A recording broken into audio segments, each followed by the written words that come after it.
This is CGTN, China Global Television Network.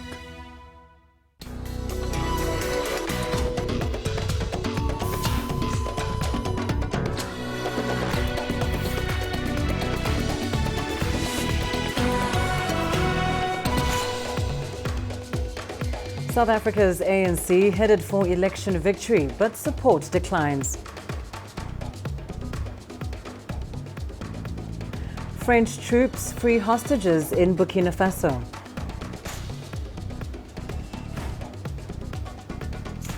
And 41 million people globally displaced by conflict and disasters in 2018. Hello and a very warm welcome to Africa Live on CGTN. I'm Lindy Mtongana in Nairobi. And with me is Penina Karibe with a preview of your business news. Thank you, Lindy. And coming up on Africa Live Business, Zambia delays receipt of $2.6 billion in loans as debt soars. And Barrick Gold accuses Acacia Mining of not cooperating to ease tensions with the Tanzanian government. I'll be back with details of those stories and plenty more in just a bit. For now, it's back to you, Lindy. Thanks, Penina. Well, we start the hour in South Africa, where the governing African National Congress is set to win the 2019 national general elections by a huge margin. While the country is still awaiting the final results, the ANC has come out as an outright winner in the majority of provinces, while the main opposition party, the Democratic Alliance, has lost some ground. CGTN's Lindy Mtongana has more. It was expected from all corners here in South Africa that the governing ANC will take the lion's share of the vote. Pundits had, however, speculated that the former liberation movement will lose some support to the opposition parties. The party supporters had over time been complaining about corruption perpetuated by leaders from the ANC, but the party says it's now ready to renew itself. We're pleased that we've been given the mandate to go for another 5 years, and we will make sure that the people of South Africa will not be let down. The main opposition party, the Democratic Alliance, lost some ground in these national general elections. The party governs in one of the provinces, the Western Cape. Even though we've lost some votes, I can guarantee you that we've held the center. We as a party will go back and work even harder to regain those votes, and I will lead that project going forward. A surprise package was the Economic Freedom Fighters. Formed only 6 years ago, the party has grown in leaps and bounds. From 25 members of parliament, the party will now likely have 40 or more MPs. Our policies are unique. They are socialist, they are radical, they are young, they are fresh, and therefore you either you support us or you don't, but you can't say you don't know what we stand for. We are humbled by the support that we receive from our people. Vote counting is now in the final stages. The IEC says despite the reported irregularities and the fact that for the very first time since the dispensation of democracy 25 years ago, an urgent audit had to be undertaken, they're happy with the process.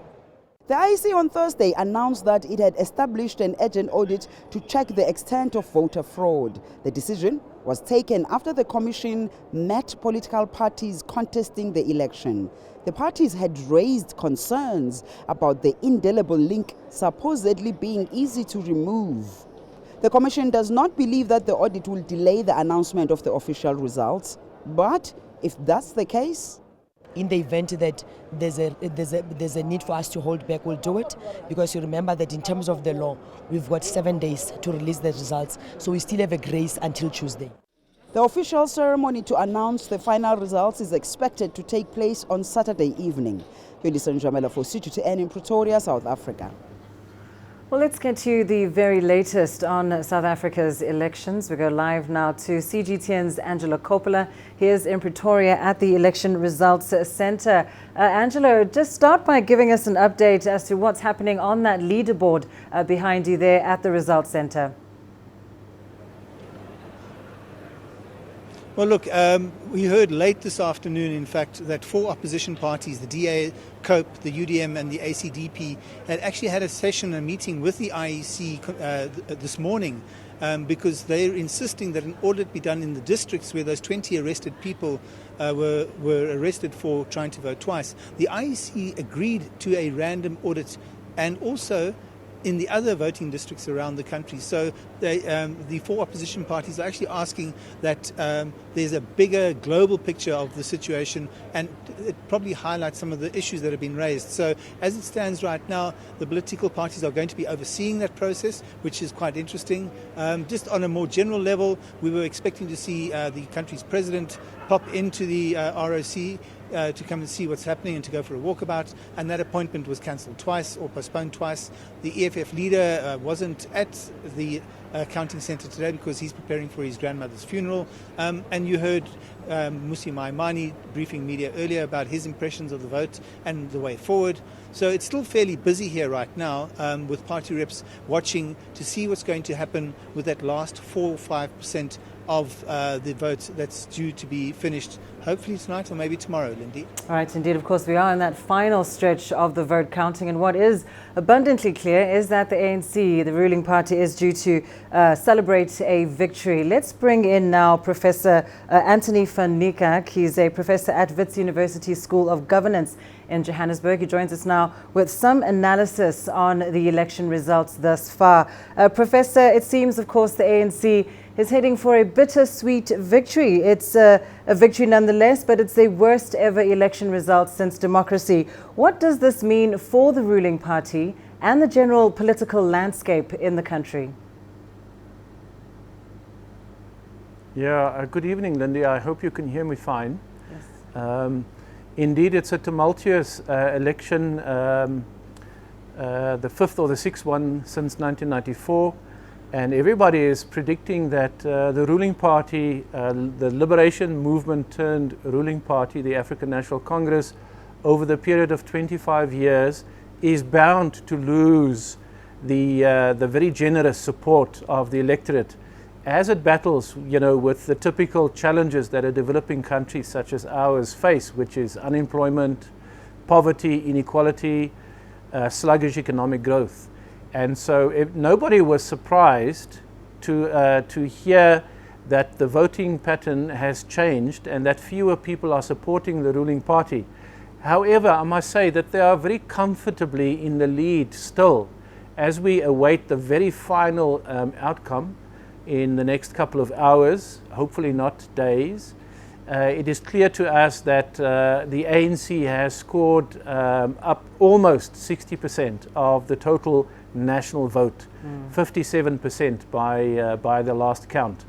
This is in comparison to all of the opposition parties who are not doing very well.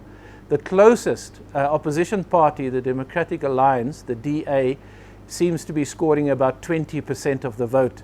And the third closest to that would be the Economic Freedom Fighters, and they've got about 10% of the vote. So that gives you an indication of where the ruling party stands. And of course, it's very clear that they have the bulk of the votes there on a national level. But coming back to you, Angelo, just paint the picture for us of what's happening on the provincial level, particularly those key provinces. How's the ANC faring there? Well, Lindy, as it stands right now, some 95.62% of the vote has been counted and verified. The voter turnout is around 65%, which is not fantastic. Around 15.7 million valid votes were counted, and interestingly enough, 217,000 spoilt votes. So people are exercising their democratic rights. In terms of the breakdown nationally, it's 57.73 to the ANC. That's of about 2 minutes ago. DA at 20.65, the EFF at 10.5, the IFP, interestingly, at 3.52. And probably the biggest story of the elections is the Freedom Front, who came in with 2.29%. So that's a total of 94.7% of the vote taken care of by the top 5 political parties, which leaves the other 43 parties fighting for around 5.3%. In terms of the provinces, the Eastern Cape, the Free State and Gauteng, as well as the Northern Cape, see the ANC in front, followed by the DA and the EFF. In KwaZulu-Natal, it's changed slightly with the ANC in front, IFP ahead of the DA there. In terms of Limpopo, Mpumalanga and Northwest Province, we have the ANC in front, followed by the EFF and then the DA in third place.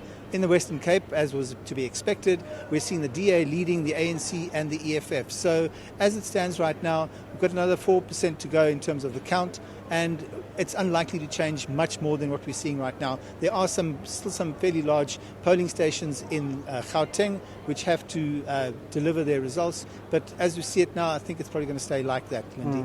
Indeed. Well, Professor, coming back to you, you mentioned earlier some of the significant challenges the country is seeing at the moment: sluggish economic growth, poverty, poor public services. You know, the ANC, of course, will now have been given a new mandate, but is that political party ready to address these core issues, and how might they do things differently this time around? Yeah, you know, what the election results do not tell us or show to the public at large is the difficulties that the ruling party finds itself in internally. So there's a lot of contestation inside the ruling party and jockeying for the top positions. Clearly the ANC has a very charismatic president, Cyril Ramaphosa, very well known, experienced diplomat, businessman, good politician, exactly what the country needs now. But it's not necessarily the case that him and his reformist policy direction is shared by all inside the party. You must know that in the past year or so we've been going through convulsions as a nation, understanding the depth and the spread of corruption and mismanagement in the state and in the ruling party, and that has come as quite a shock to many of us. And so despite the fact that the voters have elected for the ruling party, for the ANC to continue with the next 5 years, there's a bit of concern to what extent it is able to reform and cleanse itself from within. Because if that doesn't happen in the next couple of months or even weeks, it is clear that this agenda that you and I are speaking about, transforming the economy, bringing stability and growth, will not take off. So there's tense moments that awaits us, and we want to see a renewed mandate from the president, a smart cabinet with professional people who know what they are doing, and then a more capable civil service who can produce what the electorate is asking, which is service delivery on a clean slate. Indeed, and ANC is somewhat under pressure, as some would say. Thank you so much, Professor Anthony van Niekerk, joining us there from Johannesburg, and CGTN's Angela Coppola with us from Pretoria. Now, staying with this story, South Africa's Independent Electoral Commission has declared the Democratic Alliance the winner of the election in the Western Cape. The party has governed that province for the last 10 years. CGTN's Renel Delcam is following that story for us. 25 years since South Africa's first historic democratic election, voter turnout at the 2019 polls in the Western Cape was lower than expected. At the moment, our voter turnout is around about 66%, which is 6% down on the previous national provincial election in 2014. The DA celebrated its third-term victory and pledged to work for all in the Western Cape. There's a huge task ahead, but I'm really grateful. I want to thank the voters for the trust that they've put in us, the blue team once again in this province, a third-term election. Those are never easy. Now, this blue team has got to put a plan in for every single voter. It doesn't matter who you voted for in this election. It's if you're in the Western Cape, we're there for you. The ANC is obviously disappointed. We were hoping to do better, but you must remember that we came literally from the electoral graveyard of the last 10 years, and to get to where we are, I think it's not good enough for us, but the electorate has spoken. They've told us they want us to be an opposition, and we've got to become a vigorous, activist opposition and hold the DA accountable, not just 6 months before an election, but every day. We accept the results, even though it's not what we have expected. However, because of new political parties that were established just in the eve of the elections, I think that has actually had an impact on our voters. However, we also strongly believe that not everybody actually took the elections very seriously. We know our youth do not actually take it very seriously. So What we think we need to do as EFF, we need to educate our people not only to go vote, but to tell them the importance of voting. The ANC has warned it will not be business as usual for the DA and has vowed to hold them accountable for their election promises on issues such as housing, job creation, improved public transport and safety in the Western Cape in the next 5 years. I think the DA will be relieved that it's been able to hang on to power and hang on with a relatively good result going forward. The result has been very weak for the ANC, who've barely made inroads into the Western Cape, and we have seen the EFF underperform in terms of its growth here as well, compared to what's happening in other parts of the country. Renad Al-Kham, CGTN, Cape Town, South Africa. Now, as South Africa's future leaders, university students are keeping an eye on how major parties will appeal to the country's youth. CGTN's Travis Andrews reports. South Africans have decided, and with the majority of votes so far, the African National Congress looks set to run the country once again. The Western Cape also once again falls to the Democratic Alliance, who has a track record of running the Cape. And for many tertiary students, there's a lot of interest as to how the party will begin to broaden out its voter base. The DA has a reputation as a union basher and as a business-friendly party.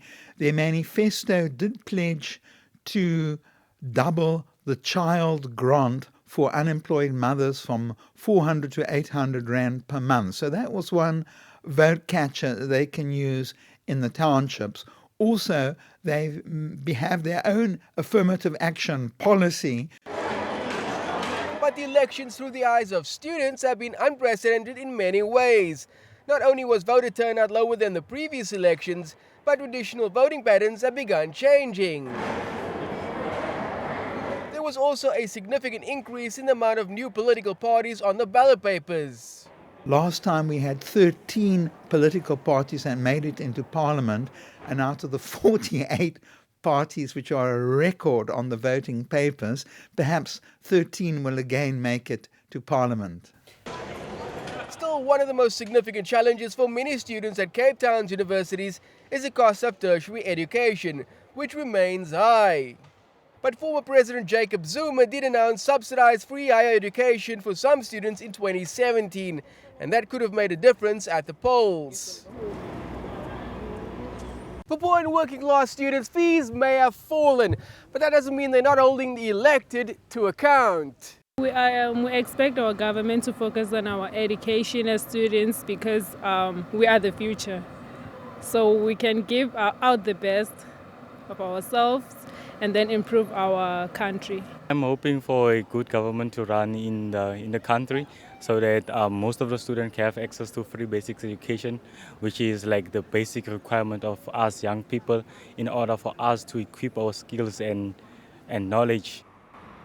For now, though, the electioneering process is over and time to continue building a country that is not only prosperous for all, but creates a good platform where the next generation of leaders can thrive and take the country forward and on into the future.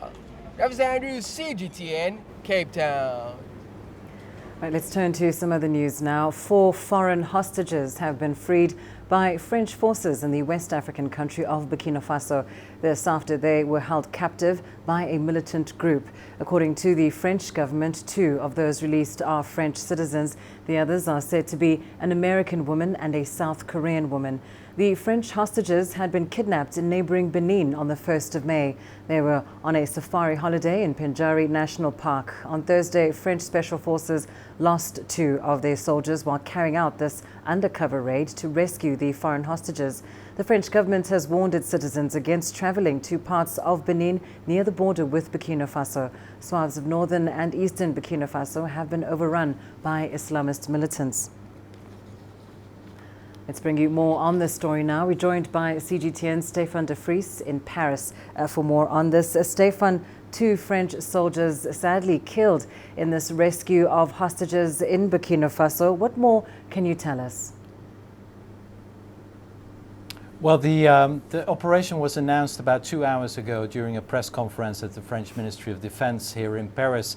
There was an attack launched last night, a special operation to free the 2 French hostages, 2 tourists who were on a safari trip and were kidnapped last week. They were kidnapped in Benin, but they were transported to Burkina Faso, and with the help of American intelligence, the French special forces were able to locate the hostages. An operation was launched last night. The 2 French tourists were freed, but also 2 other tourists from South Korea and the United States. But during this operation, 2 of the French special forces were killed by the militants who were keeping the tourist hostage. So it is that's all the details that are currently there about the operation. The French Ministry of Defense calls the operation a success, of course, but it is saddened by the fact that 2 of their special forces, special trained soldiers, were killed during the operation. So this was announced in Paris tonight. Indeed. And Stefan, it certainly sounds like a complex rescue mission. You mentioned US forces involvement. Just talk us through the cooperation with other countries and other people with regards to this mission. Well, this operation was led by the French special forces, who are in the area for the so-called Operation Berkane. Over 4,000 French troops are stationed near Mali and in Burkina Faso and in the area to fight the Islamists in the Sahel and in the Sahara. Of course, many other countries are participating in this international force as well. And for this operation, the forces of Burkina Faso were also assisting the French special forces. But of course, it does show that this area is still a very dangerous zone. And the French Ministry of Foreign Affairs announced that it would be unwise for the French citizens to go there on holiday. Although Burkina Faso was considered a safe area until last week, it is clear that near the border with Benin, it is now more complicated. But due to the very dry situations, the tourists who want to go on a safari and see the animals in the wild, they are no longer, they cannot stay longer in Benin, so they have to go to Burkina Faso to see any of the animals. But that is now something that the French government says that tourists should not go to that area anymore because, well, as we've seen now, there's a big risk of being kidnapped by militant forces in the region. Indeed. Well, thank you so much, Stefan de Vries, joining us there from Paris. Now let's take a short break. Here's what's still ahead on the program. 41 million people globally displaced by conflict and disasters in 2018. The Nigeria President Buhari meets security chiefs amid rising criminal cases. You don't find the stories of North Africa by sitting on the sidelines. You've got to get out, go there, and you'll find them. In the bazaars of Casablanca, among the crowds in Cairo, who come to visit Cairo, the ancient capital of Egypt, along the waters of the Nile, along the sands of the Sahara. No one else will take you where we can in North Africa. No one else will show you what it's all about. CGTN, see the difference.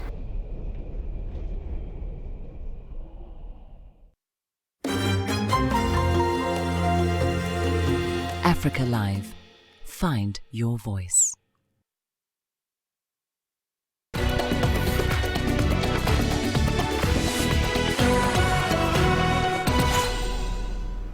Conflict and disasters have forced a record 41 million people out of their homes in 2018. This according to the 2019 Global Report on Internal Displacement. The countries most affected include Syria and the Democratic Republic of Congo. Ethiopia also tops the list with nearly 3 million displacements. China, India and the Philippines are some of the countries most affected by natural disasters like cyclones and floods, which saw many of their citizens displaced. Here's Wakista Nyaba with a detailed look at the African nations that are worst affected by conflict and whose citizens now live in camps for internally displaced persons. Ethiopia tops the list of African nations with the highest number of displacements, with over 3 million people uprooted from their dwellings. Most of these people are fleeing ethnic violence. Prior to the current political dispensation under Prime Minister Abiy Ahmed, the Horn of Africa nation was battling secessionist movements in Oromia, Gambela and Ogaden provinces. Over 2 million people were displaced. Conflict in the Democratic Republic of Congo has seen over 1 million people displaced. It is not a wonder because the conflict in the eastern region also happens to have produced the highest number of deaths globally since the Second World War.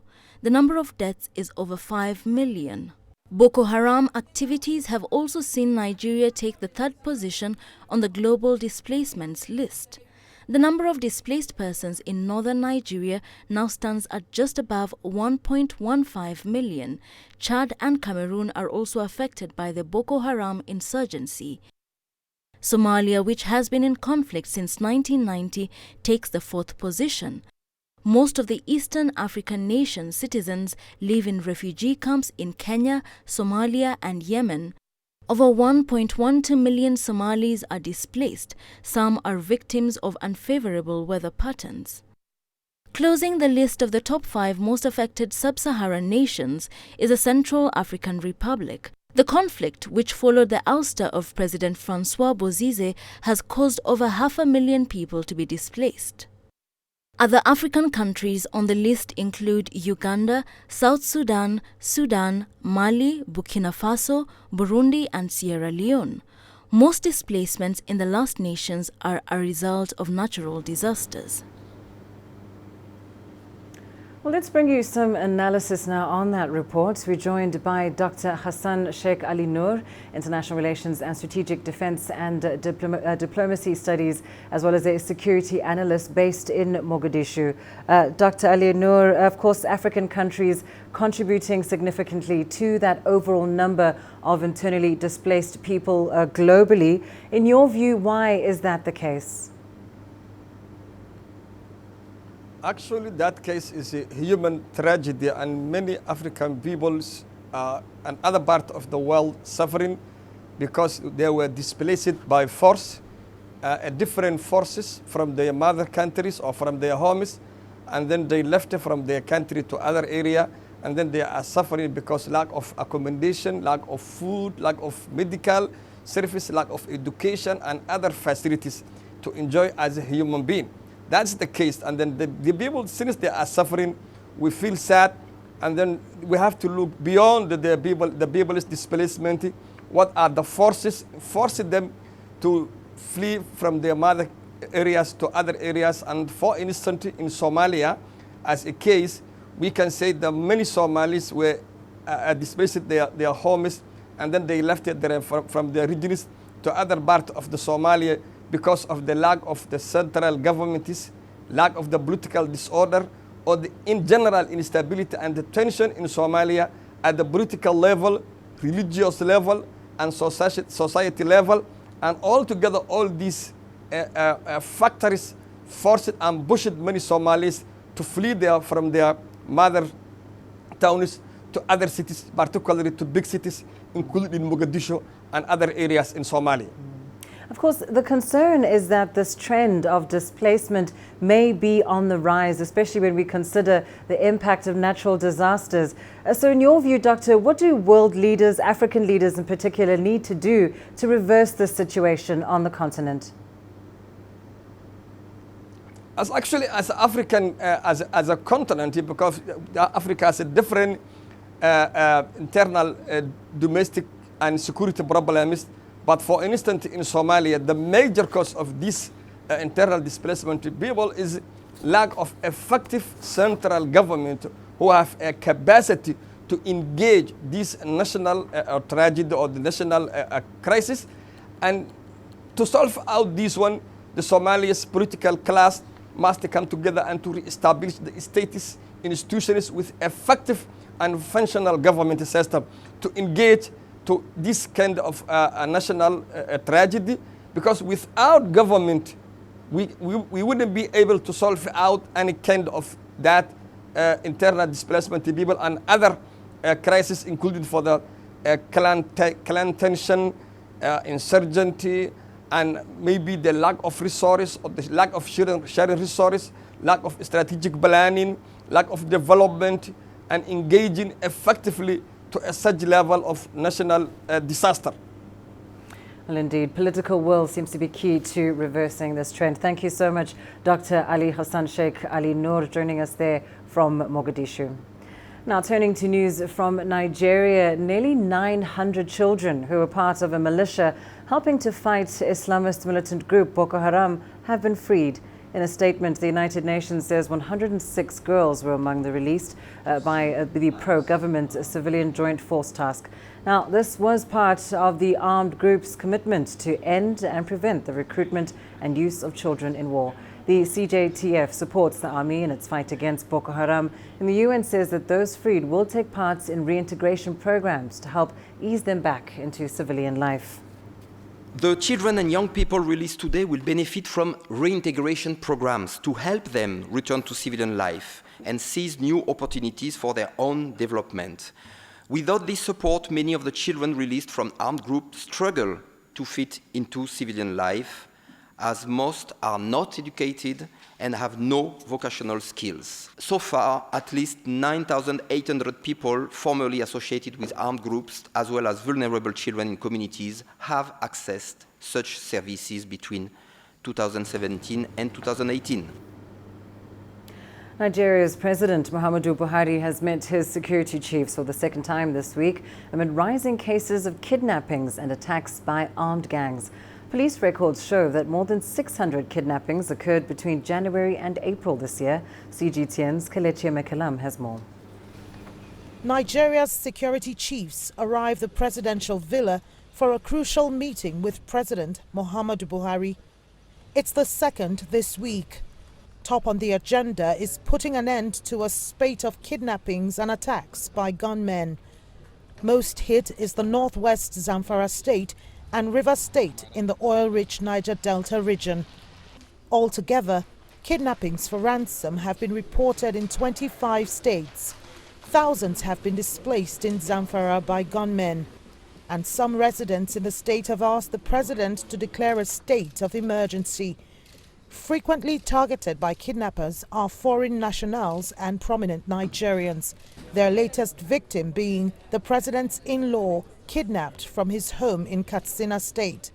With particular emphasis on the proliferation of small arms and what the various agencies are doing to curtail the consequences of these proliferations.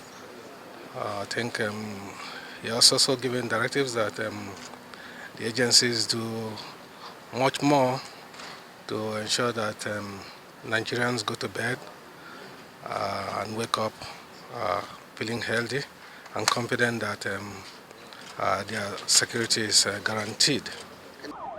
Following the meeting, the police has announced a raft of measures to curb kidnappings. Among those are the installation of CCTV cameras, the deployment of undercover operatives to uncover kidnappers' networks, and beefing up of mobile police units and anti-terrorism squad. The IG was directed also to ensure, and consequently various operations were set up, Puff Ada being one of such strategies. With the setting up of that operations, there had been a remarkable drop in the number of kidnappings. What normally would attract attention is when a key person in government or perhaps is kidnapped. But on the whole, the number of kidnappings has dropped, and generally I think the security situation is improving as well. From Boko Haram attacks to deadly clashes between herdsmen and farming communities, now a wave of kidnappings sweeping through more than half of the 36 states, and attacks by armed gangs have become Nigeria's most nagging security headache. President Buhari wants his security chiefs to tame them soonest. Kelechi Mekalam, CGTN, Abuja, Nigeria. Well, let's now go to Panina for your latest business news. Thank you, Lindy. And coming up in business tonight, Zambia delays receipt of $2.6 billion in loans as debt soars. And Barrick Gold accuses Acacia Mining of not cooperating to ease tensions with the Tanzanian government. Business in Africa is at the crossroads, where opportunity meets innovation, where profitable new markets collide with global trends. From the sound of an African bell on a stock market's floor, to the shout of the trader in a bustling free market. It's colorful, vibrant, and exotic. CGTN stands at the gateway to Europe, Africa, and the Middle East. From Morocco to South Africa, we talk to the deal makers and actors who fuel its engines of growth. Only on CGTN.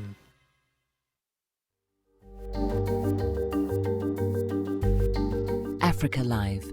Find your voice.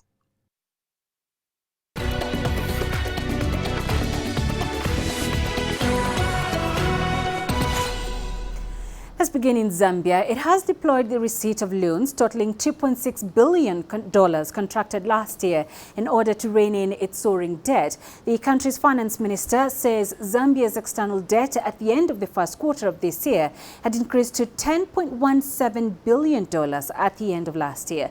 The debt pile had pierced the $10 billion level after jumping from $8.74 billion at the end of 2017. The finance ministry says the loans approved last year covered infrastructure, energy, agriculture, health, education and defense. Zambia's 2018 fiscal deficit stood at 7.5% of gross domestic product, higher than an earlier government projection of around 7%. Foreign reserves dropped to $1.43 billion at the end of February this year from $1.56 billion at the end of 2018. In Tanzania, talks between gold mining company Acacia Mining and the government have taken an unexpected turn. Mark Bristow, who is the CEO of the firm's parent company Barrick Gold, says Acacia is not cooperating. The Tanzanian government has accused Acacia of evading taxes for years by under-declaring exports and was hit with a $190 billion tax bill. Acacia had already been in discussion with Tanzania's government in June 2017 when Barrick intervened. But Acacia's interim CEO, Peter Geleta, has hit back, saying the company is engaging constructively with local, regional and national government. The Tanzanian government says it still hopes to secure a deal with Acacia, despite reports indicating otherwise. Nigeria plans to divest 60% of its stake in the Bank of Agriculture to raise more than $700 million. The move is aimed at increasing farmers' access to cheap loans as well as giving them a voice in the bank. CGTN's Kelechi Mekalam has the details. Femi Moses is a poultry farmer in the outskirts of Nigeria's capital, Abuja. He owns this farm of 5,000 birds and hopes to expand, but he can't find credit to do so. Commercial banks consider agribusinesses high risk, and they charge prohibitive interest rates, plus collateral security requirements puts off millions of farmers. So the plans to revigorate the Bank of Agriculture and let farmers have a say in its operations is an exciting news for him. Currently, the bank has very few branches and farmers see it as very detached. Femi would like that to change for the bank to make meaningful impact on agriculture. Like this place, we have more than 50 poultry farmers around Buhari. If they set up a branch in Buhari and convince the farmers to bank with them, then they know the farmers, they will know the needs of the farmer, and they can easily reach the farmer. And that way too, the farmers can come to them. Most of the farmers, they are in need of intervention fund. The Bank of Agriculture was established in 1972 to provide low-interest credit to farmers. But years of underfunding meant its ability to meet demand was outstripped, and currently it struggles to sustain itself. The Bureau for Public Enterprises, which oversees parastatals, wants farmers to buy 60% stakes in it. But selling a non-performing asset like the Bank of Agriculture means it will have to carry out an aggressive campaign to interest farmers. The Bureau, has organized a sensitization, program that will take us around all the 6 geopolitical zones to sensitize the farmers, particularly the crop associations, and also farmers, generally, on the need for them to patronize, the public offering of shares when, is, eventually, made. Part of the problem that hobbled the Bank of Agriculture is the huge toxic loans it provided for farmers. For instance, the bank paid out more than $70 million to farmers in the past 3 years, and it struggles to recover it, which is why the plans to revamp it goes beyond raising the needed capital. The government is also exploring ways to make it sustainable. Kelechi Amekalam, CGTN, Abuja, Nigeria. Tunisia has attracted more tourists in the first quarter of this year, which saw a 17.4% increase in arrivals compared to the same period in 2018. The sector saw an influx of up to $262 million of hard currency revenues. Here's CGTN's Wilkis Tanyabwa with more on that story. As the summer season sets in, the Tourism Ministry welcomes increasing numbers of visitors and wants to take them beyond the beach. In regards to Tunisia, there is a huge progression. Almost all of the main tour operators that are used to Tunisia tell us that there is an average increase of 30% on bookings for Tunisia. Tourism numbers had been dented by deadly attacks in 2015. Gunmen killed 21 foreigners and a Tunisian security guard at the Bardo National Museum. It was followed by a shooting rampage at Sousse Beach Resort, which left 38 people dead. Most of them were British tourists. A bad environment can cause damage around cities and touristic areas, and it will scare away tourists. It's like when there's a terrorist attack, it's the same. L'objectif d'1 million cette année en 2019 peuvent l'atteindre. Several countries, including France, have eased travel warnings to Tunisia. 2 million holiday makers have visited this year, an increase of 24% compared to the year before. The French market ended up at 1.4 million in 2010. It was 800,000 in 2018. We are very far from our full capacity to welcome French tourists, and I think we can reach 1 million tourists this year in 2019. The indebted industry is heavily reliant on cheap, all-inclusive holidays. The sector also aims to attract visitors who want to participate in activities away from the beach during the winter season. We're interested in exploring alternative tourism, but not during the high season, for the reason that during winter, hotels at the beach become empty. We have to make the most out of this period between the 1st of November until the 31st of March. We have a lack of tourists during this month. The tourism sector accounts for 7% of the GDP, and the government hopes to bump that number up with a record 9 million visitors this year. Wilkis Anyabwa, CGTN. China aims to maintain stable industrial growth this year by cultivating a robust domestic market. One of the ways to achieve that is by accelerating an industrial upgrade. Michelle Vanderberg has the details. E2 Tech, an AI startup company located in Shanghai, is planning to unveil the very first deep learning cloud chip in the world. The chip is also setting another milestone for China. That's because it's the first chip made in China from design to production. Our chip is a combination of the most cutting-edge AI algorithm and design method. It will be a key driver and offer more possibilities for future AI products. Data from consulting firm McKinsey shows that China accounts for over 20% of the world's manufacturing activity, more than any other country on Earth. However, its manufacturing productivity remains far behind, only a fifth of that of developed economies. Therefore, China's policymakers are working hard to upgrade the country's digital manufacturing capabilities by embracing such high tech as AI and big data. Big data and infotech are like brains for our logistics business. It not only can boost the restructuring of the sector, it also helped our company save a lot of costs. more than 20 million yuan. China's emerging industries are characterized by a high integration of digital innovation. Government data shows that these industries have seen rapid expansion in the first quarter of this year, up 6.7% from a year ago. That's 0.2 percentage points higher than traditional manufacturing sector. Medicare equipment, tech communications, and aviation are the top 3 areas that recorded the highest growth.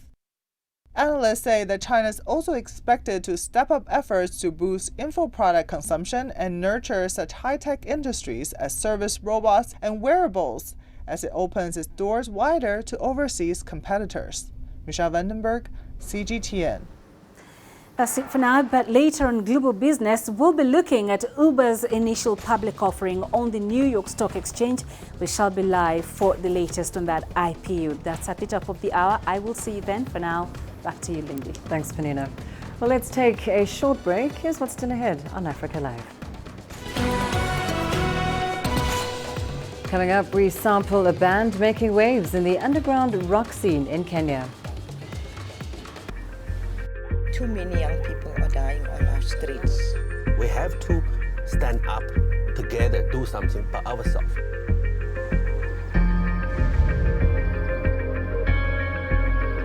This was played Cape Flats area has a huge problem with gangsterism. It's a plague. They are the ones that normally shoot to kill in our communities and keep our communities hostage. The gangs don't have any respect for the police. You see the police, they shoot at you, you understand?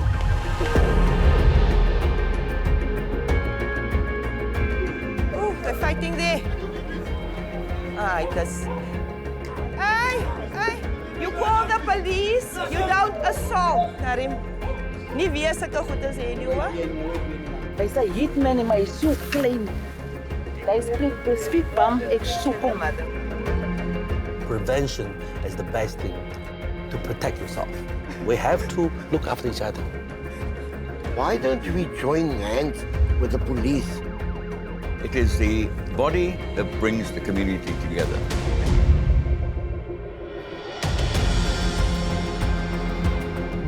We've had more murders in this financial year than we've ever had before. If CPFs didn't exist, they'd have to be invented. At the age of 8, I killed 2 guys. I shot them through the head. I think we can make a change. We can make a difference. We have to raise our voice on the CPF meeting. Otherwise, nobody knows what's happening.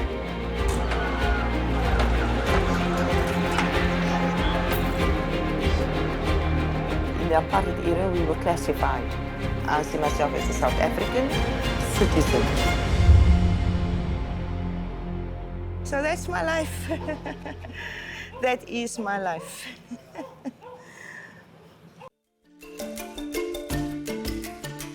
Africa Live. Find your voice.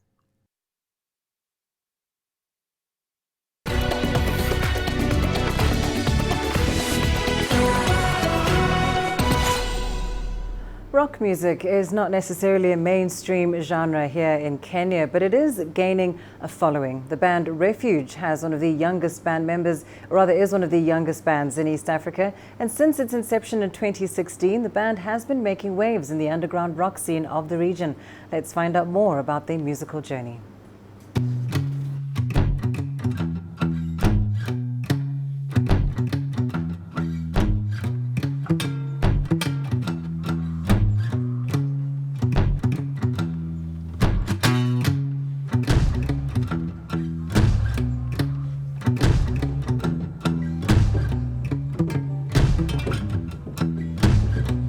Silas. I'm Gabe, and I'm 14. I'm 15. Yeah, he's the eldest. I'm 14. I'm the tallest in the band. Second tallest. Sure, second tallest. Well, we're a blues rock, classic rock band based here in Kenya, and we love to play many genres such as blues, classic rock, and also many other things such as folk and a bit of country. Well, it's kind of a common musical interest in all of us. We like that kind of old 60s, 70s music. And I think what we're trying to do essentially is we're trying to create like a resurgence of that kind of classic rock blues. And I think it's just the type of music that all of us grew up listening to, with our parents just playing it around the house, so we kind of caught on. Patrick and I are siblings, right? So we basically grown up listening to the same kind of music.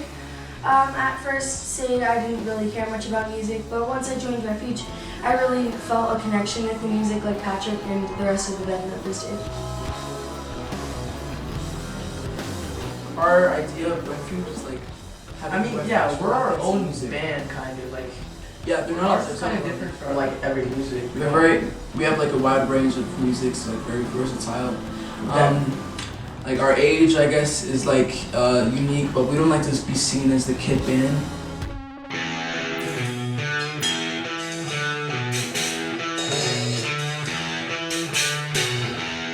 We never really liked the pop music for our age because everyone was listening to it. Everyone conformed kind of to, we're just gonna eventually listen to what everyone else listens to. And I don't think there's much authenticity in that music. It's not full of feel, which blues, rock, and all those other genres I named are really full of feel. We're all very talented when it comes to blues, I would say. It's more fun. It's the most fun genre to play for us because it's a lot of improvisation. Blues, yeah. Yeah, so it's and there's a lot of energy as well, so it's always fun to play blues.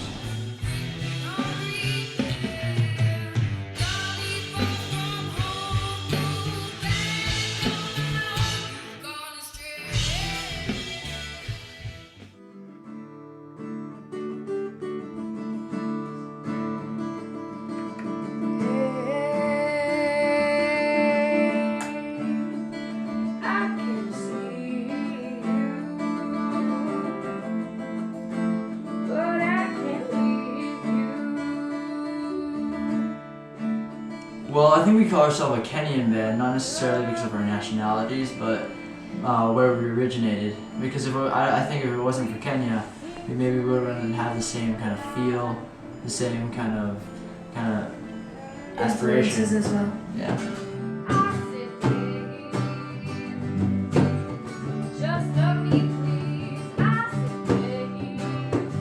Me personally, I am from Kenya, but the rest of us, I think, even though most of us aren't from Kenya, we might just call it home. Myself, I've lived in Kenya for 12 years, and so I feel like, essentially, I'm kind of Kenyan, I don't know. If we were to move from Kenya, we'd always still have a bit of Kenya, that we take. It's true. So Kenya's You say it's where we grew up. Yeah.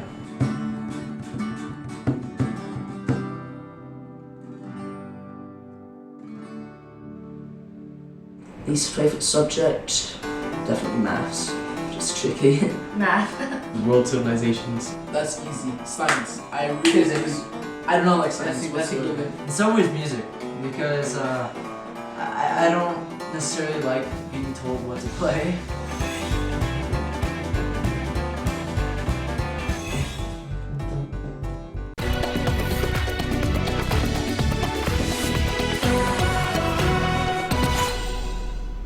Sports news now. We start with football. Former Barcelona and Manchester City midfielder Yaya Toure has retired from football. Toure most recently played for Olympiacos in the Greek Super League. It was a short-lived stay where he made just 5 appearances. The 35-year-old Ivorian's agent, Dimitri Saluk, revealed on Twitter his client had decided to retire a champion. Toure had a highly decorated career, winning the Champions League and 2 league titles with Barcelona.